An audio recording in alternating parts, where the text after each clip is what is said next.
തിരുവനന്തപുരം പോത്തൻകോട് ഇന്നലെ ഉച്ചയ്ക്ക് 2 മണിക്കാണ് കാട്ടായിക്കോണം സ്വദേശികളായ രജനീഷിനെയും രതീഷിനെയും വാഹനത്തിലെത്തിയ 8-അംഗ സംഘം ആക്രമിച്ചത്. ലഹരി മാഫിയയുടെ കഞ്ചാവ് വിൽപ്പന പോലീസിൽ അറിയിച്ചതാണ് പ്രകോപനമായത്. ഫാമിൽ കറക്കാൻ കയറിയ സമയത്താണ് ഒരു കൂടിയാലോചിച്ചാണ് കൂടെ ആക്രമിക്കുകയായിരുന്നു എന്നെ ചേട്ടനെ.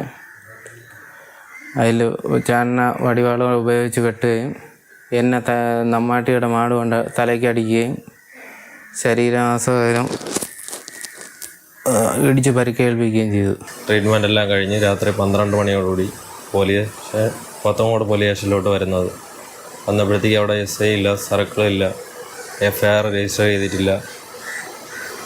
പിന്നെ മംഗലാപുരം CI വന്നിട്ടാണ് കേസ് രജിസ്റ്റർ ചെയ്യാൻ പറഞ്ഞ് FIR ഇടിയിക്കുന്നത്. വാള്, മൺവെട്ടി ഉൾപ്പെടെയുള്ള ആയുധങ്ങൾ ഉപയോഗിച്ച് പ്രതികൾ ഇരുവരെയും മാരകമായി ആക്രമിച്ചു.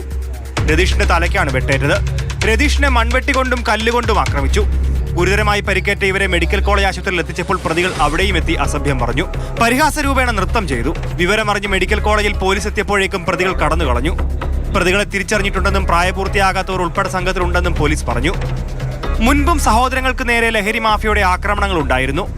ആദ്യഘട്ടത്തിൽ പരാതി നൽകിയെങ്കിലും പോലീസ് കൃത്യമായ നടപടിയെടുത്തില്ല എന്ന പരാതിയും ഇവർക്കുണ്ട്.